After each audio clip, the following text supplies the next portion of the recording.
I didn't know him as Charles, I knew him as Chuck. He was very charming, very charismatic, very handsome, very nice looking, always had a shirt and tie on, always very well put together. If you could put a label on it, I would say it's somewhere between a politician and a Hollywood actor. Always had kind of an air about him. Not an, I wouldn't say an arrogant air, but he carried himself very well. Will Zecco knew Chuck Stuart kind of intimately, at least in the way a chatty hairstylist in a chic salon has a window into each client's life. And he'd been following the news closely ever since his regular client had been shot in such a public, horrifying way. I remember the day it was on the news, he's being released from the hospital, and then maybe 3 or 4 hours later, the front desk comes out and says to me, Chuck Stewart just made an appointment with you for a haircut. I was like, oh, okay. So I told him, I said, look, when he comes in, I don't want anybody hovering.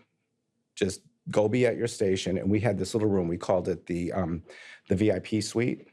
After we did Jackie Onassis's hair there, we called it the Jackie Onassis suite. So we had this little room. It was like a closet, and it had a sink and a mirror and a chair and all the stuff you needed. So when the VIPs came in, that's where we did the VIP hair. So I said, we're going to take them into the Jackie Onassis suite. I actually got to do Jackie Onassis hair twice. I actually got to cut Henry Kissinger's hair. I met Cher in the elevator. For many folks, the salon chair is a bit of a confessional booth. And Will, well, he likes it that way. Well, where else could you get your hair done and your head shrunk at the same time? Because people would tell you stuff, and I'd be like, I don't want to know that. Ted Kennedy's first wife, Joan Kennedy, came to me for a little while, and then she starts to tell me these things. I'm thinking, I don't want to know. I don't want to know what's going on. So it was a pretty intimate thing, and what people tell you amazed me. Will literally had his hands through the hair of the who's who of Boston in the late 80s, working from a salon in Back Bay just off Newbury Street.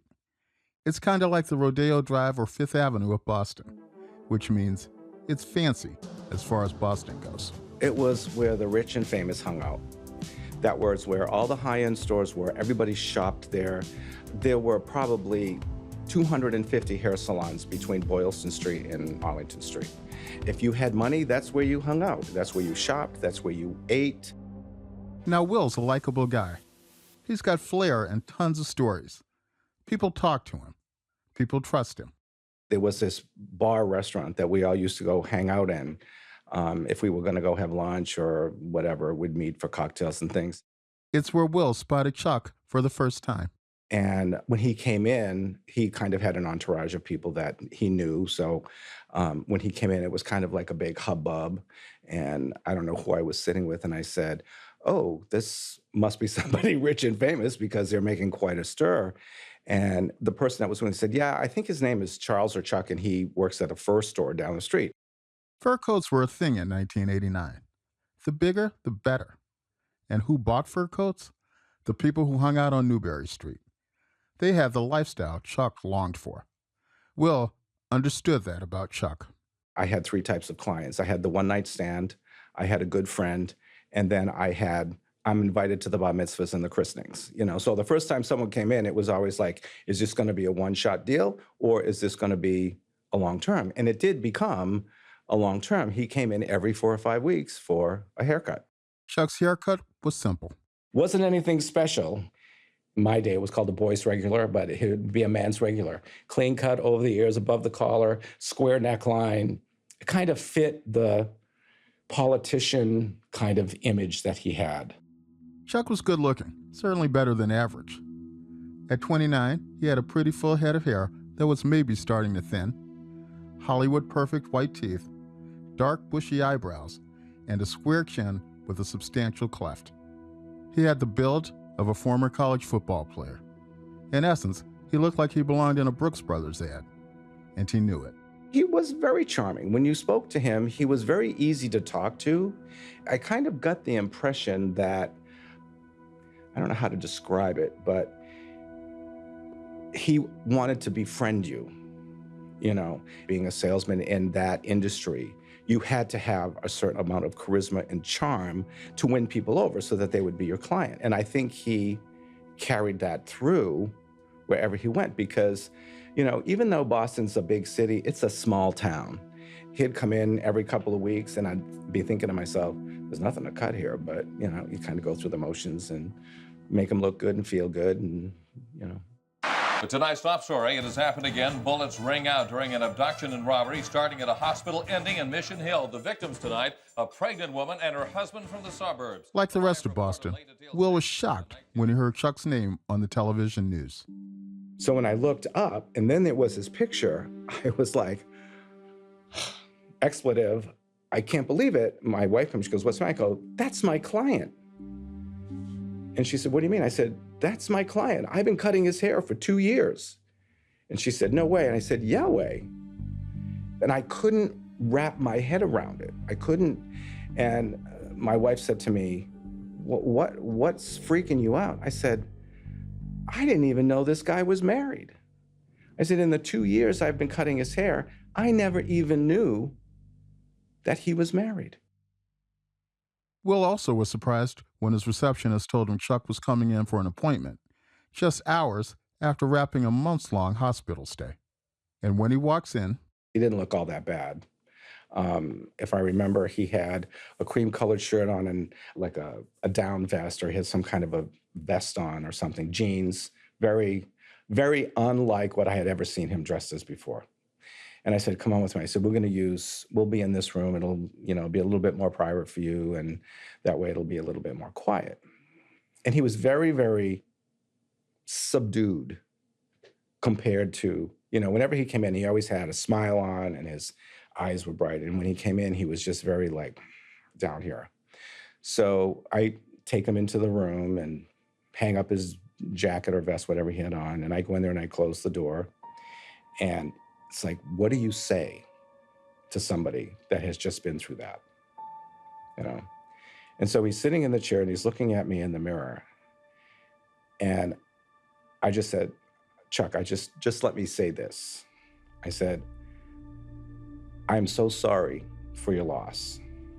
I said, I can only imagine what it would be like if my wife and daughter, if something happened to them. So I can only imagine, but I don't know what you're going through. And I'm just so, so very sorry for your loss. And he's sitting there and he's looking in the mirror. He doesn't react. And then he goes like this. See these gray hairs over here? Can you cover these up? I was gobsmacked. I was like, sure, I can do something with that. I said, I have a couple of things that I can do.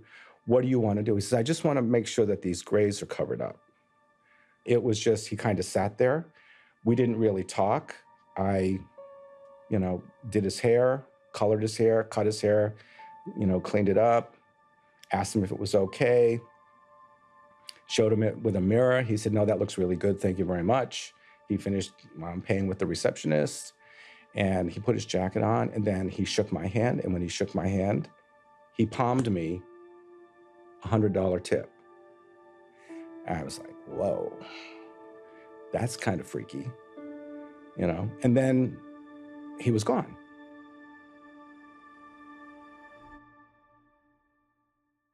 So now it's time to tell you about Chuck and Carol. They're the two people at the center of this story, but we haven't told you much about them yet. For so long, it was their story and only their story that got any attention. The focus was always on this white couple from the suburbs. The media loved them. The all-American couple, that's how neighbors describe the Stuarts. They lived in a comfortable house with 2 dogs and a baby on the way. Carol Stuart was a lawyer for a publishing company in Newton and was loved by everyone who knew her. The Boston Herald called them the Camelot Couple, a direct reference to Jackie O and JFK, arguably Massachusetts' most beloved duo. This was the young, up-and-coming, middle-class white couple from the suburbs. It was a real Bostonian story. Carol Stuart was the apple of everyone's eye who met her. Chuck was tall and handsome. He really was striking. They were truly the Camelot couple. Next to many of those Camelot headlines was a picture from their wedding day. It's a portrait of happiness. The couple is beaming, looking right into the lens, looking right into your heart.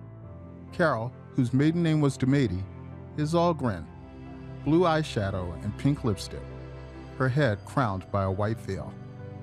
Chuck, he's prim and proper, black tux, white bow tie, and piercing blue eyes. The media ran with this image, and the Camelot couple title, too.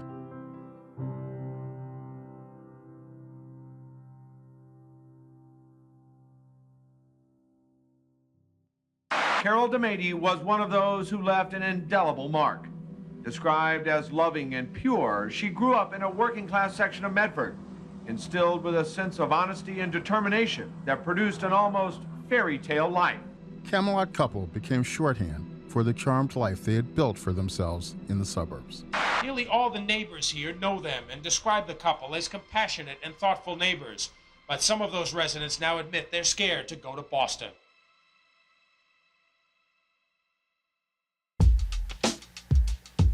No, not Carol. She was our angel. Her husband sat next to me, and I thought he was so nervous. So many of us can see ourselves in the Stuarts' car. That's the thing about this story. White folks could see themselves in that car. This was a time when fears about violence and drugs were at an all-time high. Talk of super predators was all over, and white flight was real. This story tapped into all of that. I'ma speak upon it. I'm Adrian Walker, and this is Murder in Boston, the untold story of the Charles and Carol Stuart shooting. Episode 5, The Camelot Couple.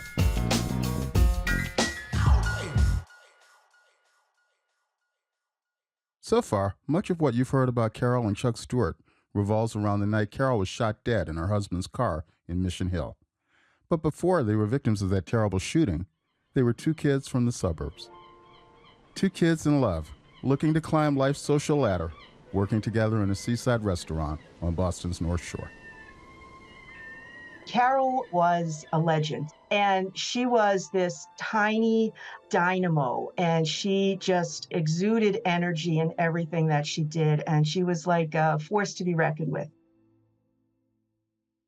I am Christine Barada. I was a friend of Carol Domady Stuart. She was Domady when I met her. And I'll tell you how I met her. So I was 14 years old. One of my aunts lived in Revere, down in the Point of Pines, which is very close to the Driftwood restaurant. The Driftwood was like this big Italian-American seafood restaurant in Revere. It was very, very popular. Everybody in Revere, East Boston, Winthrop went. It was the late 1970s, and the Driftwood was an institution. It sat on Revere Beach, so close to the sand you could throw a clam and hit the waves. The restaurant exuded cool. And it just had a really incredible pulse. On the weekend nights, it was literally like standing room only to get in there, big waiting list.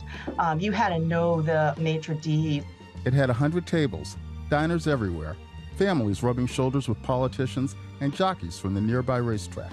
It also had like a lot of famous people, like Tony Knigliauer would come in there, and Earl Weaver. You know, I'm a big baseball fan. I remember the night he came in with his World Series ring. I almost fell over. It was literally like working in Hollywood at the Driftwood. Carol started at the Driftwood as a busgirl, and at 18, she was promoted to waitress. Christine was hired for Carol's old position. And the first thing that anybody ever said to me was that she was the best. No one was like her. They would never find anybody that could ever replace Carol. And so I had big shoes to fill. Carol immediately took her replacement under her wing. We worked together. She trained me, and then we were always paired together. We were the only girls there. Carol was the only girl bus person, and when I replaced her, I was the only girl bus person. Everybody else was a boy. And I'll just say this, the girls slaughtered the boys. We outworked them, outpaced them. And Carol was one of the best servers there. And so when famous people came in, Carol was asked to take care of them. And Carol wasn't just a mentor at work. I did not have a role model or anything, and Carol really was that for me. She taught me how to drive. She helped me find my dress and even got me a date for the junior prom. She helped me get into college. She put her hand on my shoulder and she just said, "This is how you do it." There's a legendary story about the time Carol had a showdown with a large party that left without giving the staff a tip. They literally left nothing. So she picks up the tip thing and she walks out. All the Driftwood servers are watching through the big plate glass windows as Carol follows the big party out to their car. I can tell she's got her back up, but she is feeling all of herself. She's not letting this one go. She's got the tip tray in her hand. And she just puts it on the guy's hood. And I could hear her say something and then she just walked away. She comes back into the restaurant. All the servers are like, "Oh my God, Carol told somebody off." The showdown became an urban legend among the staff. But later that night, Carol tells Christine the truth about what really happened in the parking lot with the tip tray. She's like, "Christine, I took it, I slid it over, and I just said, you left your change." It's far from the tall tale that's taking hold among the staff. Everyone assumes she let them have it. And I said, "Well, don't you want to correct people?" And she said, "Absolutely not." She says, "I want them to think I'm a badass." Carol was doing all of this under the watchful eye of her father. Her dad was a bartender upstairs, and he loved his daughter, obviously, very much. He always carried her picture and her report card in his wallet. And he would be upstairs at the bar serving people, and he would be like, "You've got to go downstairs, and you've got to eat, and you've got to have my daughter wait on you." And, and he'd show people her report card, which I will say, straight A's all the time. The woman was brilliant. She really was. And Carol was a head turner, too. She was super attractive and super sweet and fun to be with, and guys asked her out all the time. I mean, she'd be waiting on tables, guys would ask her out. But she turned them down. She was still with her high school boyfriend until, one day, a local guy in his 20s with good hair and piercing blue eyes joined the staff. Chuck was tall and handsome. He really was striking. Chuck Stuart was from a big family in Revere on Boston's North Shore. The Stuarts resembled most families in Revere: Irish Catholic, working class. Chuck's dad, Charles Sr., sold insurance. His mom, Dorothy, was a homemaker. They lived in a 3-bedroom house on a cul-de-sac and went to Mass each Sunday. Chuck was an altar boy. The family's house was just a few miles inland from the restaurant where he met Carol. At the Driftwood, Chuck quickly made an impression. Christine heard he used to be on a football scholarship at Brown before his knee gave out and he came home. Adding to his mystique, Chuck didn't say much, but he seemed nice, even thoughtful, and he had this quiet, confident swagger. He always seemed very, he was polite but quiet and reserved. He did not talk a lot. You didn't hear him raucously laughing or anything like that. I always remember him sort of working the line in the kitchen, studiously cooking. He seemed to really love the restaurant business. Amid the hustle and bustle of the restaurant, somewhere between the Driftwood kitchen and the front of the house, a romance started. And he really pursued her very ardently. There were flowers and gifts and beautiful dates and opening the door for her. And again, quiet and reserved, but he seemed to adore her. It went both ways. She really, really liked him quite a bit. He was kind of movie star looking, he was very handsome, and she just really, really liked him. Carol's high school boyfriend was a more conventional, safe choice. Even her dad liked him. I think he was the kind of guy that her father was really, had hoped that she would kind of end up with. But, Chuck was more exciting. And so the teenage romance fizzled out. Chuck took center stage, much to her dad's chagrin. I always kind of felt like he didn't like Chuck too much. No matter, Carol and Chuck became an item. They continued to date, and on Christmas Eve, 1983, Chuck proposed. She said yes. They got married in October 1985, in the same church where Carol's parents were married. The reception was held at a big banquet hall. It was a huge Italian wedding with more food than anyone can fathom, and tons of dancing. Toward the end of the night, the couple boogied to one of their favorite songs, Bruce Springsteen's Dancing in the Dark. By this point, the new Mr. and Mrs. Stuart had the Driftwood restaurant days in their rearview. Carol graduated from law school and had started a new job at an accounting firm. And Chuck? He was in the fancy furs business, on his way to becoming general manager of a high-end store on Newberry Street called Camelot Furs. It was a far cry from the bare-knuckled, working-class world of Revere. Chuck spent his days in a Tony showroom filled with antiques and lush Oriental rugs.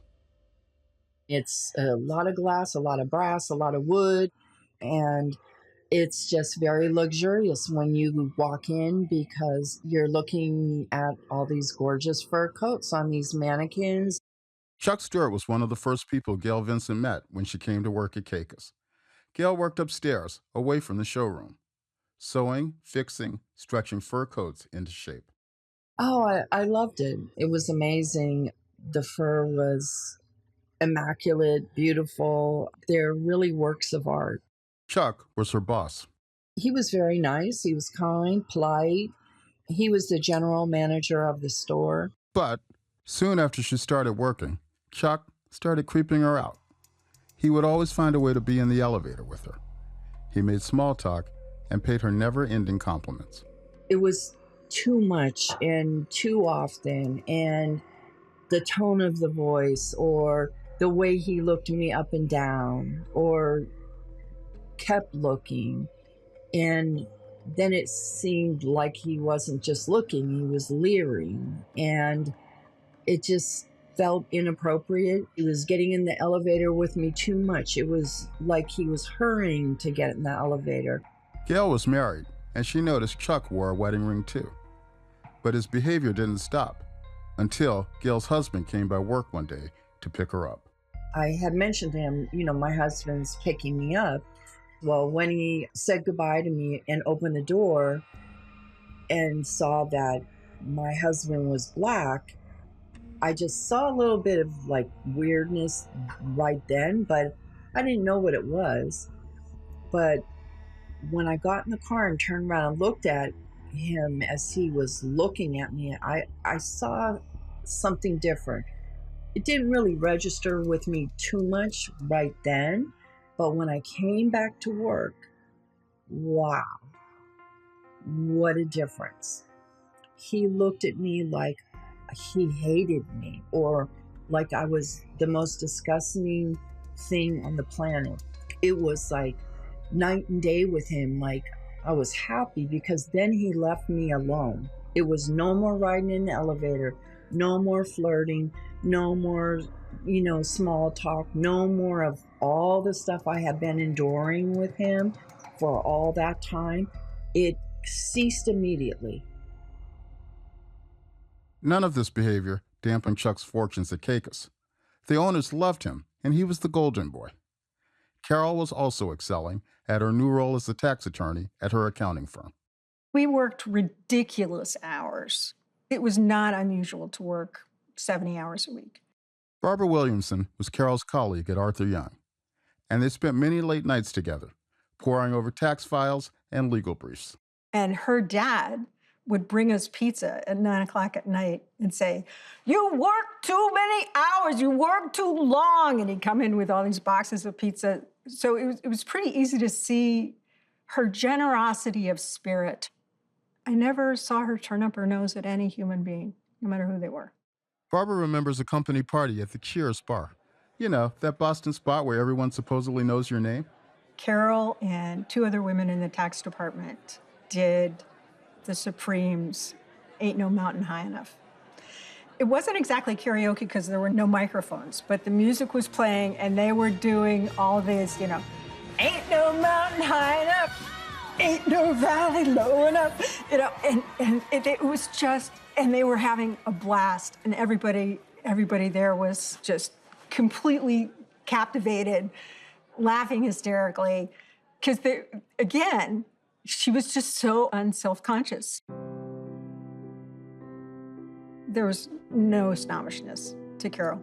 She always brought her own lunch, and she'd eat in the lunchroom with the secretaries and the administrative staff.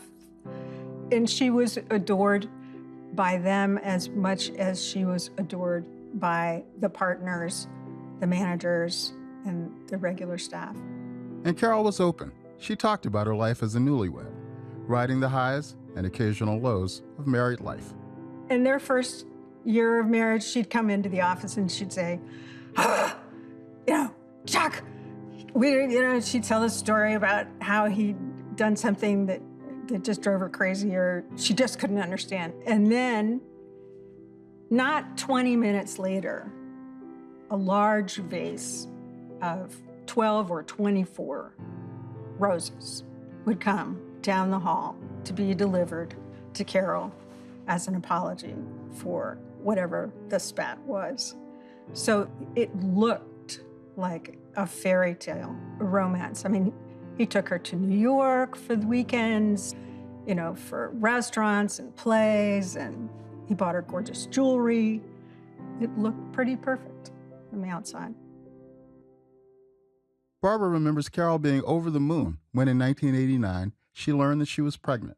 She was really excited about the fact that she and Chuck together were creating this new human being, and she wondered who that human being was going to be. And she just looked forward to having the joys of motherhood. But first, Carol endured months of brutal morning sickness. When she was driving to work, she'd have to pull over and throw up. And she hated it. And she hated feeling sick. And she started talking about staying home after the baby was born. In prepping for this huge transition, Carol and Chuck signed up for birthing classes at one of the region's most prestigious hospitals. They started collecting pillows and how-to books and prepared a baby room in their suburban Reading home. Boston, record emergency 510. My wife's been shot. I've been shot. Where is this, sir? And then, that terrible night. I have no idea. I'm off. I was just coming from Tremont, Brigham and Women's Hospital. The Stuarts were excited as they approached the birth of their first child. A dream that disappeared last night. Every single available police detective in the city work on the case. Police, violent fugitive arrest squad. They are all here and all looking for the killer, Carol Stuart. Finally settled on William Bennett, a man with a history of violence.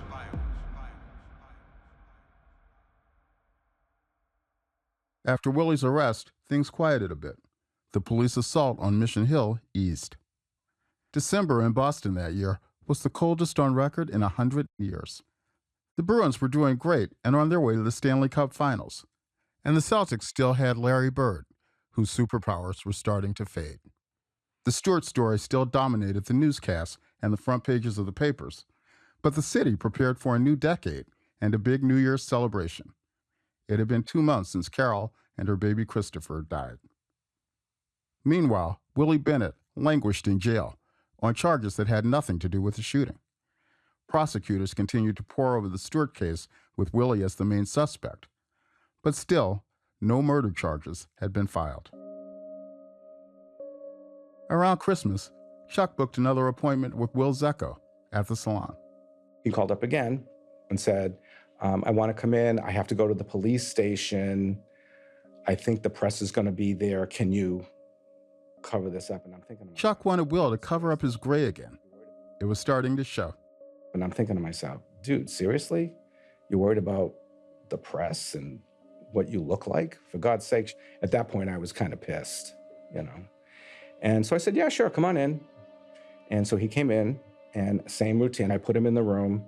This time, I put him in the room after I put the color on. I left and I closed the door. I let him sit in there by himself because I just I'm not going to make small talk with this guy because obviously, he's either in shock or he's unmoved by this. Even today, the image of Chuck's face in the salon mirror during that last appointment, it sticks with Will. I can see it in my mind's eye. If you look into the eyes of a shark, they're dead. And that's exactly what it was. There was no feeling, there was no emotion, there was nothing. And that's when I really was like, wow, dude, you're a piece of work.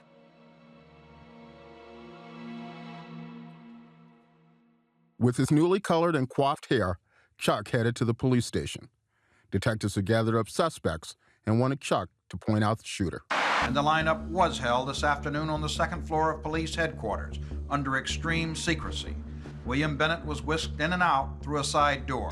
Bennett was inserted in the number 3 position of the lineup with 7 other black men, and Charles Stuart viewed them through a one-way glass.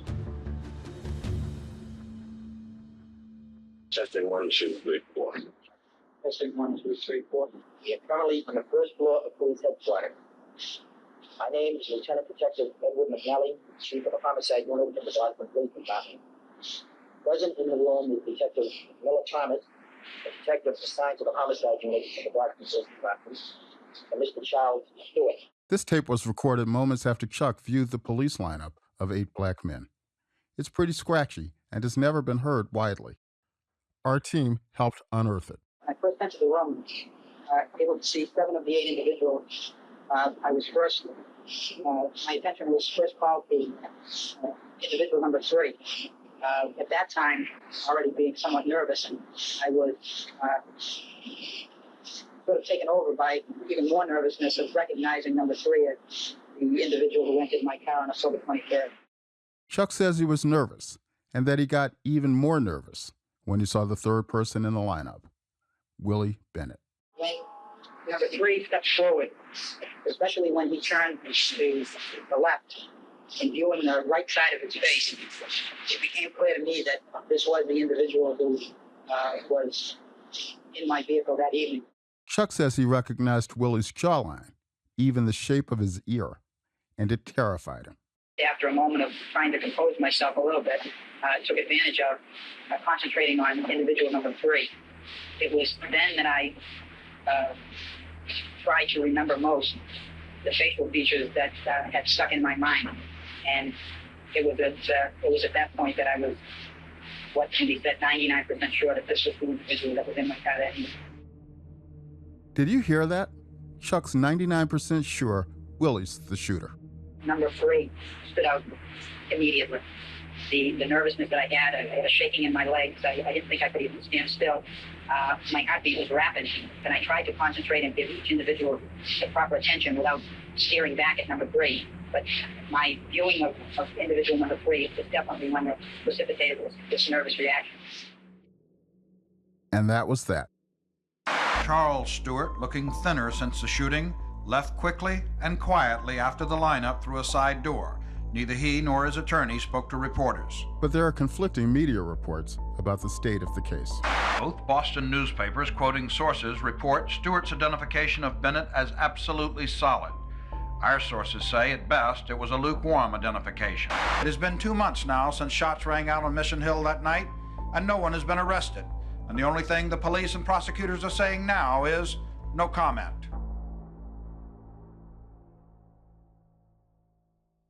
So the city is left wondering what's going to happen next. But there are no answers in the coming days. For a moment, the world pauses to ring in the new year. 1989, going out with a song, a shimmy, and a splash. Thousands flock downtown to usher in the new decade. You know, for a while, weather threatened to be the main story of these first night celebrations, but the rain has held off tonight. In fact, it's gotten, if anything, even warmer this evening, and that combination has brought out all kinds of people. By any measure, it was a roller coaster year. The terrible night in Mission Hill, the fall of the Berlin Wall. This, of course, was the year of the Alaska oil spill, the San Francisco earthquake, worldwide freedom movement all over the world. Still, hope springs eternal. And in just 15 seconds from now, it'll be 1990. Here we go. The leap second will be accounted for in 5, 4, 3, 2, 1. Happy New Year!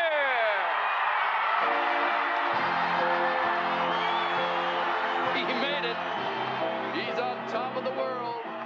There's a guy without a shirt on, if you can believe that. Let's take a look and see what's going on. But when the calendar turns, Boston is about to get a real shock. On the morning of January 4th, a businessman drives across the Tobin Bridge. The Tobin's a hulking mass of steel that looms over the Mystic River and connects Boston to the suburbs of Chelsea and Revere. That morning, fog and drizzle blanket the Green Bridge. Still, the businessman sees something amiss. This particular morning, I was coming in very early, and early being around 6:30 to 7 o'clock, and I went over the bridge. There's a car pulled over to the side, with the door left open. I noticed a man out of the car. He went around the front of his car. It's a bit dark. The sun is just starting to come up, but he can see the man is tall and white. And then this man moves toward the railing. And then climbed, stood on the side of the bridge. The businessman keeps driving. The man in his rearview mirror steps up to the edge.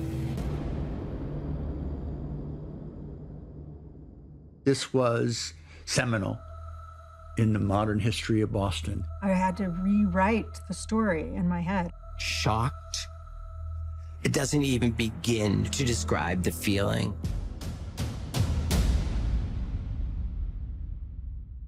That's on the next episode of Murder in Boston. I'ma speak upon it. Murder in Boston, the untold story of the Charles and Carol Stuart shooting, is presented by the Boston Globe and HBO documentary films. This podcast was reported and written by Globe journalists Evan Allen, Elizabeth Coe, Andrew Ryan, and me, your host, Associate Editor Adrian Walker. The project was led and also co-written by Assistant Managing Editor Brendan McCarthy and the Globe's Head of Audio, Kristen Nelson. Nelson served as Senior Producer. Melissa Rosales is the Associate Producer. Our theme music is Speak Upon It by Boston's own Ed O.G. Reza Daya is our sound designer. Voiceover direction by Athena Karkanis. Research from Jeremiah Mannion. Fact-checking by Matt Mahoney. The Globe's executive editor is Nancy Barnes. Thanks to former Globies Brian McGrory and Scott Allen, and to Boston Globe Media CEO Linda Henry. Additional interviews and audio courtesy of Jason Hayer and Little Room Films. Special thanks to Michael Gluckstadt and Allison Cohen on the HBO podcast team. The HBO documentary series Murder in Boston, Roots, Rampage, and Reckoning is available to stream on Max.